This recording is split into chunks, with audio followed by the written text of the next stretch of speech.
Bueno, con Mariela habíamos pensado un poco para armar el tema de las mujeres jugadoras, eh, y hay una serie de hipótesis que manejamos. Ella va a trabajar sobre la de ella.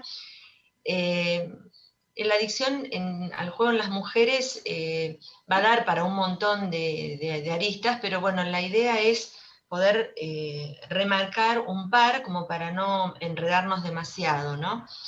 Y poder plantear algunas cosas claramente. Esa es mi idea, espero no defraudarlos. Eh, Seguramente va a quedar algo vueltas que lo iremos llevando en otros encuentros.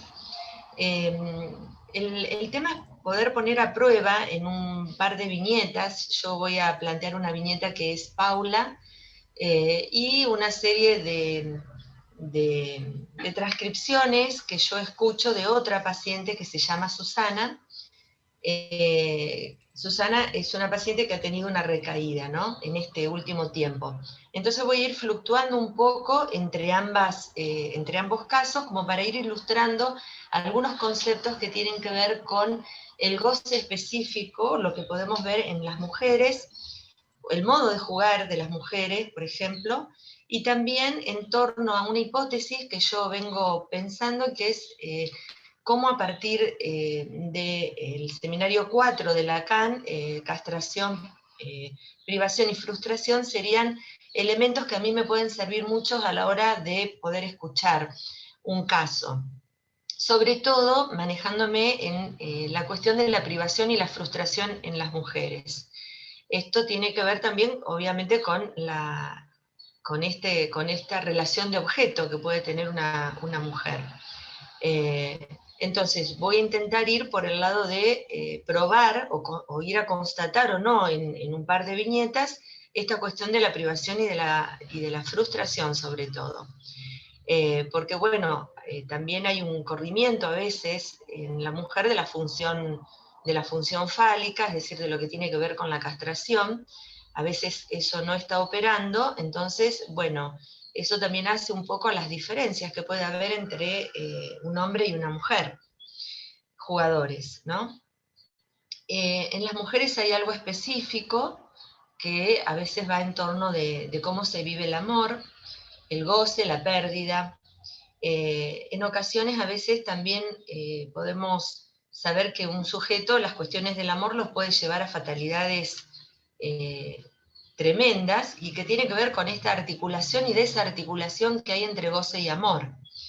Y esto se escucha en la clínica, ¿no? La queja respecto de los desarreglos del amor, la soledad, el jugar para olvidarse un poco de todo. Y en el amor muchas veces la mujer se siente desgraciada, y también a veces se siente desgraciada en el juego. En general no constatamos que le preocupe demasiado el tema del dinero, de lo que hayan perdido, sino más bien que gracias al juego le permite ahorrarse y desentenderse un poco de los entretelones y las incomodidades propias del amor.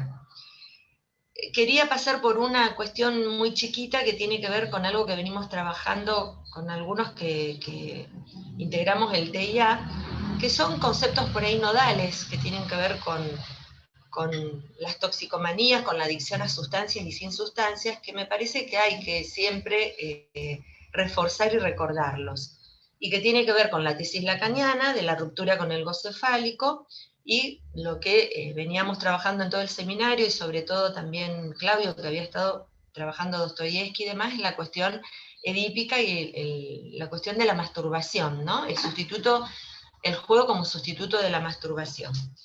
Yo tomé algo de Mauricio Tarrab, que plantea que el sujeto, para poder entrar, y creo que esto es genial para poder tenerlo ahí, ¿no?, como una luz para poder plantear todo.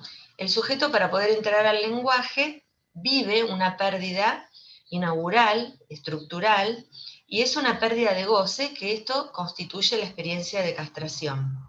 Y siempre el sujeto se va a esforzar en rehallarla, en volver a encontrarla. Y todo lo que hace fallidamente es terminar ocupando esa inexistencia con objetos fallidamente. Y esto a mí también me sirve para poder pensar el seminario 4, relaciones de objeto, castración, frustración, privación, que yo les decía al principio, con el cual quería trabajar el tema de la ludopatía en mujeres.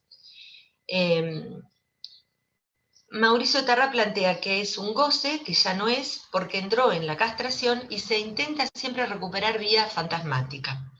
En la operación toxicómana, el sujeto intenta recuperar esto perdido, pero sin pasar ni por el síntoma ni por el fantasma.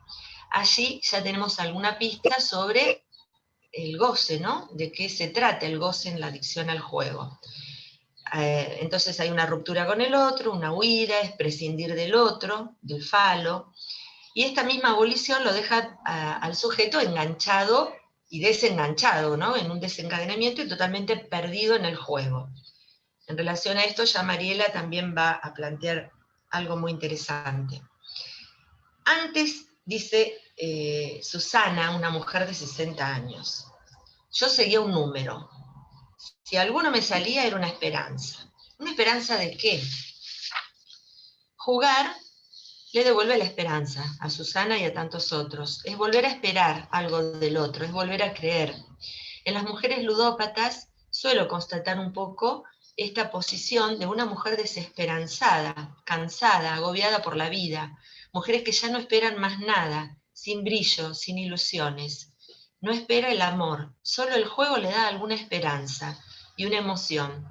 Y el dinero, si lo pierde, no suele ser una preocupación, porque siempre se las ingenian para sacar de algún lado, alguna cuotita, algún crédito, pagando algo, pidiendo prestado.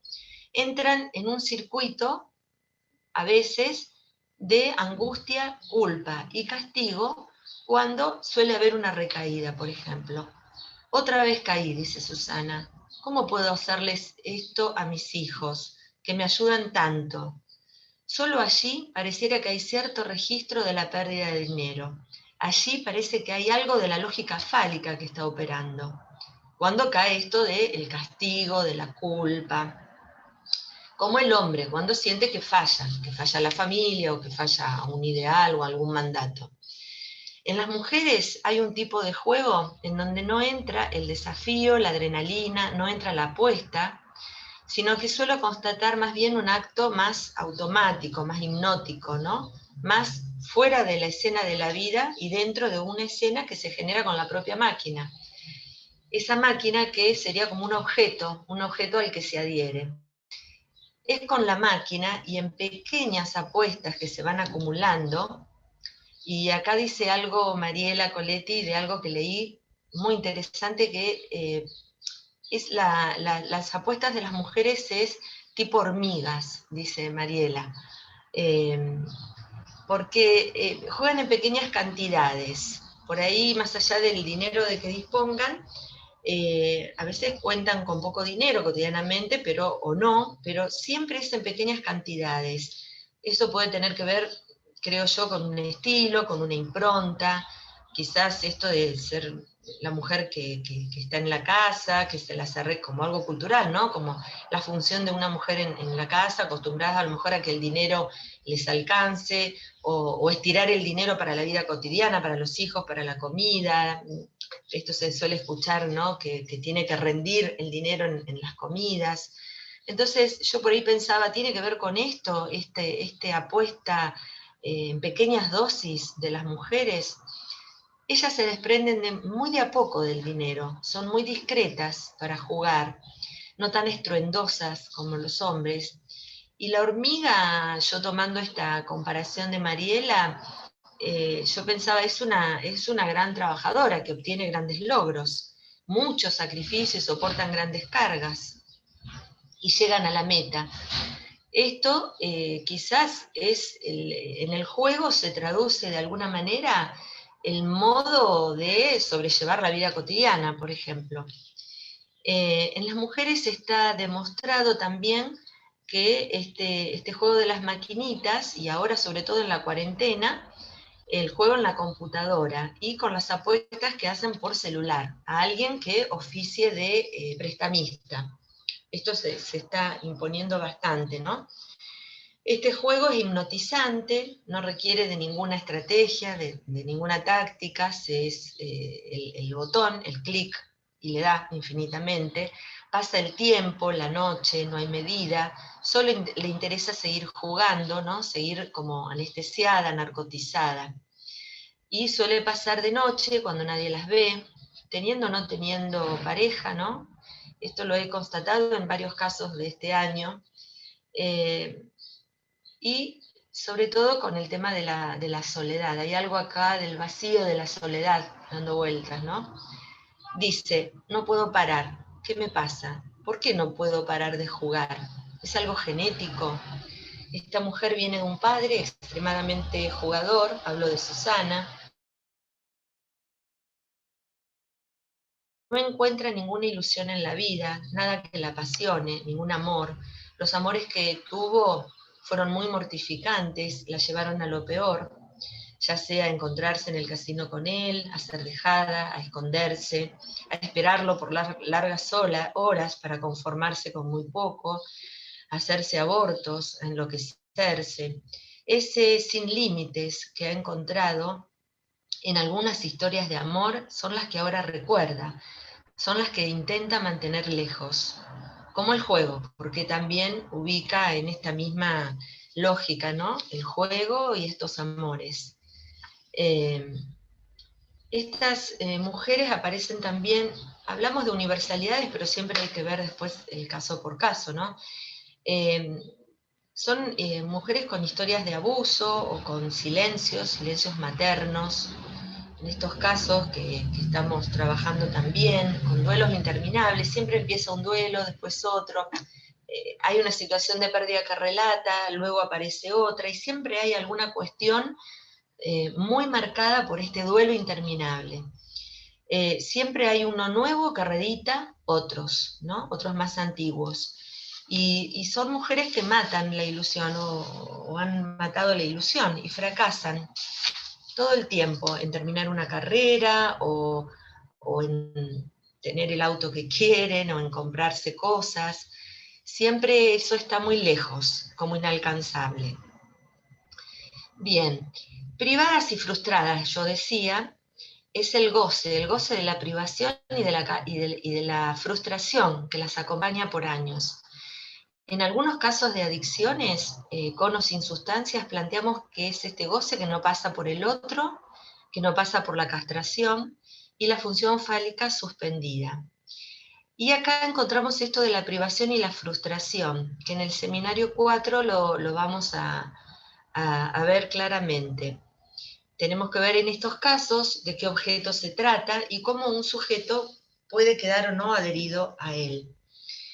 En el seminario 4 es el capítulo de la dialéctica de la frustración. Ahí vamos a poder ver cómo se ubican los sujetos en relación a la pérdida de objeto, en los registros real, simbólico, imaginario y en términos de castración, privación y frustración. Y allí también, en el gráfico, que a lo mejor Mariela lo sube, es el tema de la falta de objeto, dónde ubicamos la falta de objeto, dónde ubicamos el objeto y dónde el agente. La frustración, decía Lacan, está en el centro del conflicto, que es el deseo. Nos remite la frustración a la primera edad de la vida vinculada a los traumas, a fijaciones, a impresiones que vienen de lo preedípico. La madre fálica supone una posición masculina. Constato en muchos casos de mujeres un movimiento regresivo que busca en el juego esa recuperación de goce. Y si indagamos un poquito más en cada historia, también siempre hay algo de ir a reclamar a la madre, que la deja en un circuito de esperar algo de ella. Perdón, Vamos Juli, ¿se a la ve? ¿Se frustración. ve Sí, ahí el perfecto. gráfico? Ah, ok. Gente, ¿se ve? Yo lo veo bárbaro. Sí. Bueno. Sí. Ahí, por ejemplo, tenemos en el punto de la frustración, que es donde más podríamos ubicar el tema de las ludopatías. Después lo vamos a ir viendo, cada uno lo podrá ver con sus casos o con el mío. La falta es un daño imaginario, ¿ven? El objeto de ese daño imaginario es real, en este caso hablamos de la máquina, pero bueno, seno. El agente, ven en el costadito, es la madre simbólica. Es la posición de la reivindicación, es decir, la que nunca tiene lo que desea. También ahí ubico la privación en las ludopatías, o por lo menos, al menos me parece, ¿no? Si ustedes lo pueden ver. Allí lo que falta es un objeto que es real, es un agujero, pero es un objeto que primero fue simbolizado. El objeto es el falo simbólico y el agente es el padre imaginario. ¿Se ve? En cambio, en la castración, la falta de objeto es simbólica, así está, el objeto de esa falta es el falo imaginario y el agente es el padre real. Hay un dato fenomenológico en torno a las mujeres, al dinero y a la pérdida, a los objetos pulsionales y el goce, que comienzan, esto yo lo pensé en torno también a este cuadrito, que es el tema de las compras en las mujeres, pero me voy a ir para otro lado, entonces, pero esto también de ir adquiriendo objetos y la adicción a las compras también. El dato también clínico, fenomenológico, es que los jugadores de las maquinitas suelen ser también, en otro Zoom que yo he tenido, se hablaba también de que suelen ser fumadores, ¿no? Como que hay un pequeño goce constante que van perdiendo por goteo, ¿no? Que es de a poquito. Y esto tiene que ver con lo que decía Mariela de las hormigas. En cambio, el juego del hombre se dirige más al todo o nada, el que juega fuerte, ¿no? Donde es otro tipo, es una extracción de goce diferente. Esa pérdida por goteo, pero constante, propia de las mujeres, habrá que ver de qué se trata, habrá que intentar leerla en cada caso. Es un modo de significar otra pérdida que no remite a la castración, porque es un corrimiento de esa castración. Es como que el jugador compulsivo actúa la pérdida constantemente. El jugador de tragamonedas difícilmente quiere ganar solo seguir perdiendo, es vivir una pérdida constantemente, es vivificarla. Y entonces, bueno, podemos preguntarnos cuando escuchamos un paciente, ¿qué pérdida se está jugando ahí? Es un modo de tener pequeñas pérdidas, no asumir que se pierde ahí, y por eso la dirección podría ser, para trabajar, es ubicar, en cada caso, ubicar qué relación tiene el sujeto con esa pérdida de objetos. Hay pequeñas sesiones de goce, en el tragamonedas supone que va cediendo siempre algo al otro. Hay mujeres que frente a las máquinas, no sé si han visto, le hablan, las acarician, les piden, les ruegan. En general en las ludopatías está esta demanda dirigida al destino, al número, a Dios, o a ese otro caprichoso que se empecinó en no darles. Acá ubicamos este registro de la frustración. Nunca se satisfacen, siempre es más. En el juego de las maquinitas o tragamonedas se establece entonces esta lógica que la regla de juego va a ir al lugar del falo simbólico, porque si no, yo pensaba, sería una tontería tirar moneditas a un agujero. Acá evidentemente el lugar de este falo simbólico es una regulación, una regla que establece el sujeto con eso, ¿no? Hace las veces de falo simbólico. Y no hay subjetivización de la pérdida. Al tirar monedas, allí es como que se inventa un simbólico que reactiva otras pérdidas. Y ahí también nos encontramos con el registro de la privación. Por eso es tan difícil sacarlo de ahí, porque se trata de un objeto real. En algunas toxicomanías también aparece algo del registro de la privación. El objeto puede ser el juego, la comida, la droga. En estos casos el sujeto trata al objeto como real. Por ejemplo, puede decir, no jugué por 3 meses, ahora me quiero dar un premio, me lo merezco. Luego de una recaída y de haber desaparecido de la escena de su tratamiento, vuelve angustiada. ¿Por qué no logro ir a jugar como un entretenimiento más, como cuando empecé, para divertirme un poco? Me siento ansiosa, como si tuviera abstinencia, todo me cae mal, soy muy fatalista, todo lo que le pasa a mi familia, quiero arreglarlo yo y ya. Con mis hijos, todo siento que es grave, soy muy apegada a ellos, quiero estar encima de sus cosas todo el tiempo. Esta mujer nunca permitió que un hombre oficie de padre. Y aquí ya hay señales por dónde ir en el trabajo con ella, ¿no? El tema de la separación, de la soledad, del vacío. Ella está apegada a los falos imaginarios, a los hijos. Y ya nos advierte esto sobre la problemática que hay en estos registros de la castración, privación y frustración. Y el tratamiento que ella logró hacer de esto a partir del juego. Y en este caso, como en tantos, nos encontramos con este tema de los duelos no elaborados, de la muerte de algún ser querido, de un amor y de una ilusión. El objeto aquí, y aquí vamos en este registro de la privación, del cuadrito que recién mostrábamos, el objeto pasa a ser un objeto de la necesidad. Es eso, nada más, no es otra cosa. Y el juego viene a ocupar y a taponar un vacío. Y no puede haber donde amor, no hay un sustituto. No se puede metaforizar eso. El juego es lo que tapa el agujero, es el vacío de la pérdida de objeto. Objeto que se pierde, pero que en realidad es inexistente. Un sujeto en análisis puede saber eso. En este caso, sabemos que los objetos son ilusiones, ¿no? Semblantes. Aquí, en este registro, hablamos de que es ese el objeto. Por eso el peligro de los intentos también de suicidio, ¿no? Bueno, ahí yo quisiera frenar para ir viendo un poquito más alguna otra cuestión. No sé si querés pasar, Mariela, o tomo la otra viñeta que tenía. No, avanzá con el otro ¿Sí? caso, dale, sí, después Bueno, yo hablo del otro tema, dale. hay un tema también del goce con la máquina, que también acá se escucha mucho esto, ¿no? Que están como más extraviadas, ahí ya Mariela va a explicar por qué, más expuestas a algo ilimitado, a algo desenfrenado. Dice Susana, no sé qué es, que me ataca, que me viene, ¿por qué lo hago? Como si se metiera el diablo dentro. Y Susana intenta todo el tiempo encontrar palabras. ¿Por qué? ¿Por qué me pasa esto? Necesita significarlo, ubicarlo en la lógica fálica, darle un ordenamiento, ¿no?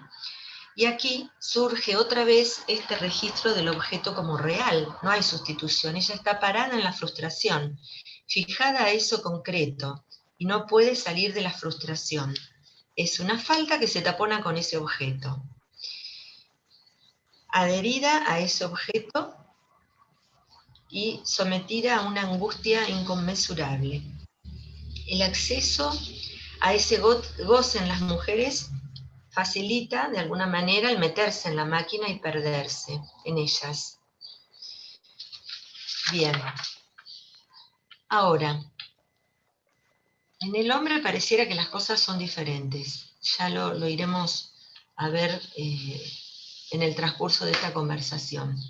Y ahora voy a pasar a una segunda viñeta, un poquito más larga, que trato de detallarla un poquito más, y que es Paula, que tiene unos 25 años, que el turno lo solicita la madre, quien manifiesta por teléfono, se la pasa jugando en las máquinas.